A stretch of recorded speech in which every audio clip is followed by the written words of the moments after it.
রাসূলুল্লাহ সাল্লাল্লাহু আলাইহি ওয়াসাল্লামের এই বক্তব্য কখন দিয়েছেন উনি? জীবদ্দশায় না মারা যাওয়ার পরে? জীবদ্দশায় যদি বক্তব্য দিয়ে থাকেন তাহলে আজ থেকে 1430 বছর আগেকার বক্তব্য। তাহলে ওই সময় দলটা ছিল না ছিল না? কারা ছিল? রাসূলুল্লাহ সাল্লাল্লাহু আলাইহি ওয়াসাল্লামের যুগে এই দলটা কারা ছিল? কি ভাই এত কমন জিনিস বলতে পারছেন না কেন? সাহাবায়ে কেরামেরা কারা ছিলেন? সাহাবায়ে কেরাম। আজকের এক ভাই আলোচনা করেছেন যে যারা মক্কায় হিজরত করে গেছিলেন তাদেরকে মুহাজির বলা হয়, যারা তাদের সহযোগিতা সাহায্য করেছেন, সার্বিক দিক দিয়ে ইসলামের সহযোগিতা করেছেন, তারা হচ্ছেন আনসার। সুতরাং আপনার রাসূলুল্লাহ সাল্লাল্লাহু আলাইহি ওয়াসাল্লাম যখন বক্তব্য দেন তখন এই দলটা ছিল কি ছিল না? তারপরে 100 বছর সাহাবায়ে কেরামের যুগ সামথিং কিছুদিন এ পর্যন্ত ছিল কি ছিল না? 200 বছরের পরে ছিল কি না? 300 400 500 700 1000 বছরের পরে ছিল কি ছিল না? 1400 বছর, আজকে 1430 বা 40 ধরি, এখন আছে না না এই দলটা? এরা কারা? বগুড়াতে কারা এরা? তাহলে আজকে হাদিসের আলোকে খুঁজে বের করতে হবে না হবে না? এই ছেলেরা এখানে কথা বলছে কেন? কথা বলো না, কোনো দিক থেকে যেন শব্দ না আসে আমার কানে, একটু অ্যালার্ট থাকবেন। ভাইয়েরা আমার, আল্লাহ রাসূল সাল্লাল্লাহু আলাইহি সাল্লাম বলছেন এই দলটা কিয়ামত পর্যন্ত থাকবে। বোঝা যাচ্ছে বগুড়ার মাটিতে এই দলটা এখনো আছে। এখন কথা হলো এই নারচি ফকির পাড়ার মানুষ আসলেই সেই দলের অন্তর্গত কিনা নাকি অন্য দলে চলে গেছেন, এটা খুঁজে বের করার দরকার না? বের করার দরকার না নাকি? বা মুসলমান আল্লাহ আল্লাহ, বাবা রাম রাম রাম। মুসলমানের সঙ্গে আল্লাহ আল্লাহ আল্লাহ, ব্রাহ্মণের সঙ্গে মন্দিরে গেলে রাম রাম বলবে, এমন বক্তা দিয়ে ইসলামের কোনো উপকার হয় নাই, কিয়ামত পর্যন্ত হবে না। বুঝেছেন না বুঝেন নাই? ওই জন্য আগে ভূমিকায় বলেছিলাম আমি যে এখানে হানাফি সমাজ, তাই হানাফিদের মতো বক্তব্য দিতে হবে, ওখানে আহলে হাদিস তাই আহলে হাদিসের মতো দিতে হবে, ওখানে শিয়া তাই শিয়াদের মতো দিতে হবে। এই মুসলমানের সঙ্গে আল্লাহ আল্লাহ, ব্রাহ্মণদের সাথে রাম রাম, এমন বক্তা এমন মৌলবি দিয়ে কখনো উপকার হয়নি, হবেও না কিয়ামত পর্যন্ত। এই জন্য আগে ভেঙে নিয়েছি, কোরআন সুন্নাহ অনুযায়ী কথা বলতে হবে, আর কোরআন সুন্নাহ মানতে হবে, আর বাইরে যাওয়া যাবে না। এর অর্থ এটা নয় যে ইজমা কিয়াস আমরা মানি না বা মানা যাবে না, এটা নয়। কোরআন সুন্নাহ পরে ইজমা কিয়াস এটাও হচ্ছে বিধান, তবে ইজমা হতে হবে কোরআন সুন্নাহর আলোকে, কিয়াসও হতে হবে কোরআন সুন্নাহর আলোকে। কোরআন সুন্নাহর বাইরে চলে গেলে পারে ওই ইজমা ওই কিয়াসের চারানা দাম নাই। বুঝেছেন না বুঝেন নাই? হ্যাঁ, এখন কিয়াস কোরআন সুন্নাহ অনুযায়ী হতে হবে, কোরআন সুন্নাহর বাইরে হওয়া যাবে না। একটা এক্সাম দিয়ে দেবো নাকি? আপনাদের এলাকায় মাটি আছে না? লাল মাটি, লাল মাটি আছে না নাই? এখন কেউ বলতে পারেন যে লাল মাটি খেতে হবে, এটা খাওয়া সুন্নাত। কেন? ওই যে লাল লাল মিষ্টি পাওয়া যায় দোকানে, মিষ্টি খাওয়া সুন্নাত। তাই কিয়াস কি ঠিক আছে? কিয়াস মানে তুলনা করা, কিয়াস মাল ফারেক, এটা এটা হাদিস কোরআন থেকে কিয়াস করা হয় নাই, তুলনা করা হয় না, এই জন্য এটা চলবে না। কোরআন সুন্নাহর আলোকে কিয়াস হতে হবে,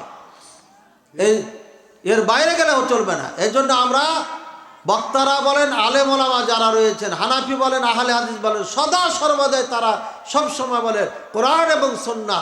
কোরআন সুন্নাহর পরে আপনার এই দুটা আছে, কিন্তু এই দুটা না বললেও কোনো সমস্যা নাই, অটোমেটিকলি ওটা চলে আসে, আর আছে সমাজে, থাকবে কিয়ামত পর্যন্ত। ভাইরা আমার, বলছিলাম কি, এই দলটা কি বলতে যে এখানে ইজমা কিয়াসে চলে গেলাম, কি বলতে গিয়ে গেলাম ভাই বলেন তো? হ্যাঁ, যে দলটা রাসূলের যুগে ছিল সেই দলটা এখনো আছে কিনা? কি বলতে যে কি হলো? এটা তো অনেক আগে বলেছি আমি, আপনারা ভুলে যেতে পারেন, আমি ভুলিনি। হ্যাঁ, একজন বলেন কোত্থেকে চলে এলাম ইজমা কিয়াসে? কোন হাদিসে থাকতে হবে ইজমা কি? আমি যেটা লাস্টে বলছিলাম, সমাজ দেখে বক্তব্য দিতে হবে। এই মৌলবি দিয়ে কাজ হবে না, ঠিক আছে? কি বলতে হবে? কোরআন সুন্নাহ দিয়ে বলতে হবে। এ কথাটা বলতে গিয়ে পরে ইজমা কিয়াসের কথা চলে আসে। বুঝেছেন? ঠিক আছে না রে? একদম কান খাড়া করে রাখবেন, কারণ এতদিন ওয়াজ শুনেছেন, গান গেয়েছে, গান গাওয়া আওয়াজ খুব মজা লাগবে, কিন্তু পরে যে দেখবেন যে ফলাফল জিরো, ফলই নেই, আর লাভই নেই। শুনতে খুব ভালো লাগবে, উঠিয়ে যাবেন না। তাহেরিকে নিয়ে আসলে একজন উঠে যাবেন, কখনো ঢেলে দিবে, কখনো এই করবে ওই করবে, নানান লজিকতা দিয়ে আপনাকে সারা রাত বসিয়ে রাখবে, আপনার ঘুম আসবে না। কিন্তু এই বক্তা দিয়ে সংস্কার হবে না, কিয়ামত পর্যন্ত ইসলামের উপকার হবে না। এই জন্য আলেম ওলামারা কিস্সা কাহিনী, কবিতা, গান গাওয়া এগুলো করে না, লৌকিকতা দিয়ে কথা বলে না। আমাদের বাংলাদেশে এই রোগটাই আক্রান্ত হয়েছে আমরা সবাই। যে বক্তা যত গান গাইতে পারে, যত লৌকিকতা দিয়ে কথা বলতে পারে, সেই বক্তা আমাদের দেশে বেশি ভাইরাল, তার জনগণ বেশি। ভাইরা আমার, আল্লাহ রাসূল সাল্লাল্লাহু আলাইহি ওয়াসাল্লাম বলছেন এই দলটা থাকবে। এই দলটা বগড়ার মাটিতে আছে কিনা এখন খুঁজে বের করার সময়। এবার আর একটা হাদিস শুনুন, হাদিসগুলো সবই সহিহ, এই জন্য হাদিসের মান আর বলার প্রয়োজন নাই। উলামায়ে কেরাম এখানে আছেন, তারা শুনতে পাচ্ছেন।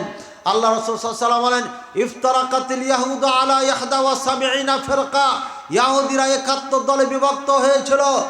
ওয়াফতারাকাতিন নাসারা আলা 72 ফিরকা, আর খ্রিস্টানেরা 72 দলে বিভক্ত হয়েছিল। ওয়াসা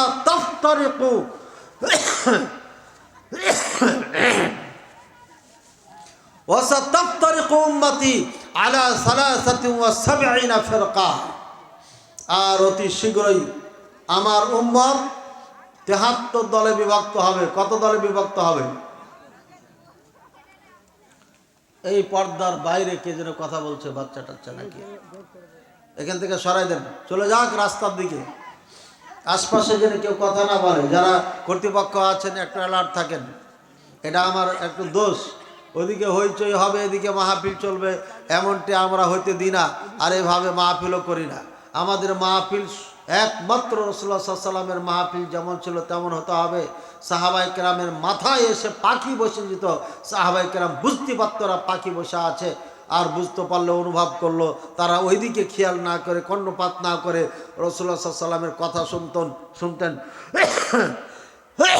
আর পাখি মনে করতো এটা পাথর বসে আছে, না এখানে আছে, এটা মানুষ না, এই জন্য আরামে বসে যেত, নড়াচড়া ছিল না, একদম নিস্তব্ধ হয়ে কাঠের মতো বসে শুনতো তারা।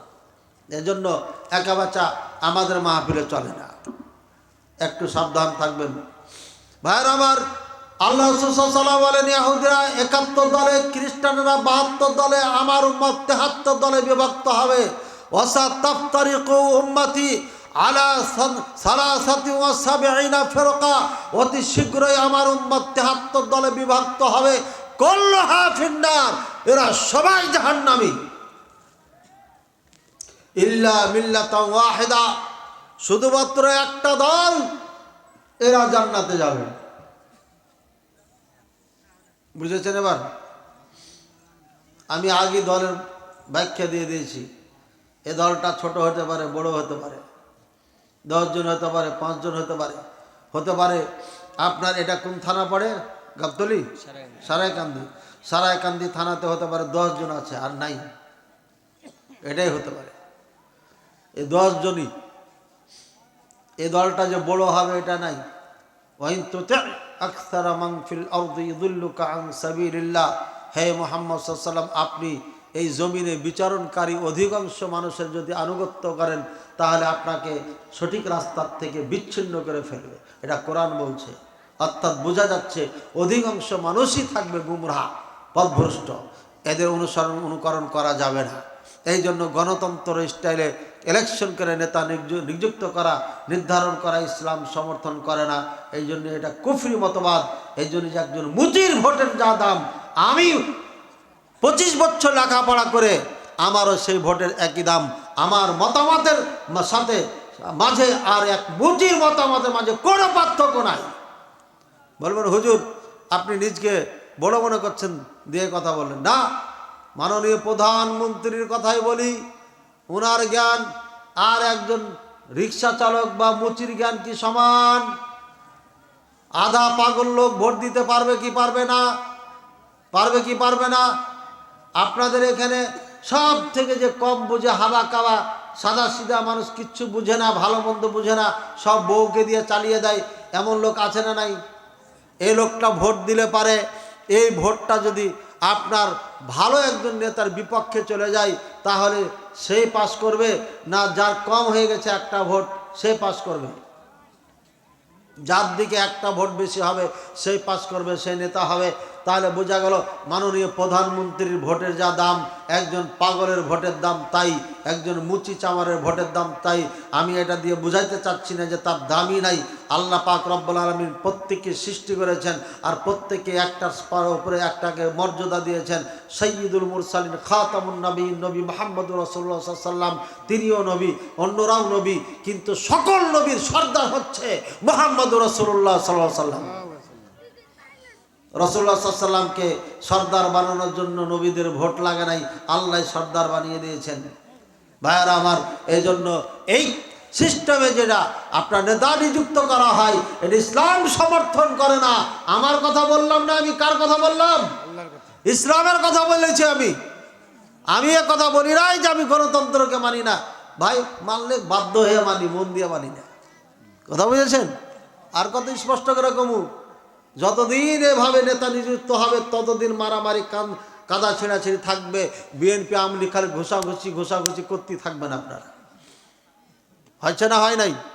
অনেক মেয়ে স্বামীকে তালাক দিয়েছে, ও আওয়ামী লীগ করে না তাই। আবার বিএনপি যখন ক্ষমতায় আসবে ওই মেয়ে দেখবেন যে আর কোনো মেয়ে আছে ও স্বামী আওয়ামী লীগ করে, যেন ওকে তালাক দিবে। কি শুরু হয়েছে এই তো দেশে। ভাইয়ের আমার, যা হোক, এদিকে যাচ্ছি না। এদিকে কথা বললে অনেকে আবার কষ্ট পায়। কষ্ট দেওয়া দরকার কি? আমি মুসলমান বানাই, মুসলমান বানাইলে এগুলো সব ঠিক হয়ে যাবে। যা হোক, কি বলছিলাম? ৭৩ দলে বিভক্ত হবে। কত দলে? ৭৩ দল। ৭৩ দলের মধ্যে সবগুলো জাহান্নামী, মাত্র একটা দল জান্নাতে যাবে। মারাত্মক বক্তব্য। রাসূলুল্লাহ সাল্লাল্লাহু আলাইহি ওয়াসাল্লামের সাহাবায়ে কেরাম এই বক্তব্য শোনার পরে আশ্চর্য হয়ে গেছে। এটা কেমন কথা? কেমন কথা হলো এটা? কোরআন থাকবে, হাদিস থাকবে, আলেম ওলামা থাকবে, আর মানুষ ৭৩ দলে বিভক্ত হয়ে সবাই জাহান্নামে যাবে, একটা মাত্র দল জান্নাতে যাবে। বিসমিল্লাহ।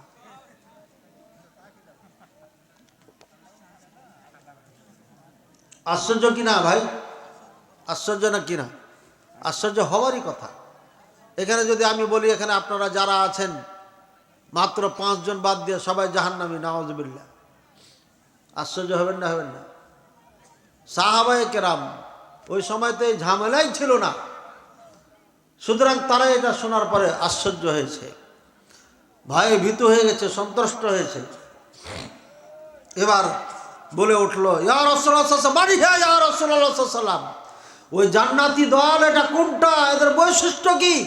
এবার বলছেন রাসূলুল্লাহ সাল্লাল্লাহু আলাইহি ওয়াসাল্লাম, ভালো করে মনে করেন, ভালো করে শোনেন।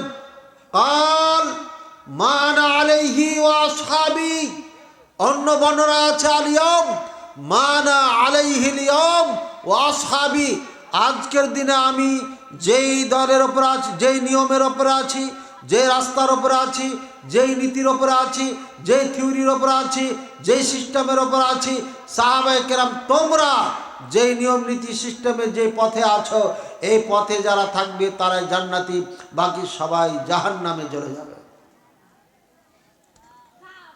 এবার কার রাস্তায় থাকতে হবে বলেন? কার রাস্তায় থাকতে হবে? হ্যাঁ, আল্লাহর রাসূল সাল্লাল্লাহু আলাইহি ওয়াসাল্লাম যে রাস্তায় ছিলেন, সাহাবায়ে কেরাম যে রাস্তায় ছিলেন, সে রাস্তায় থাকতে হবে।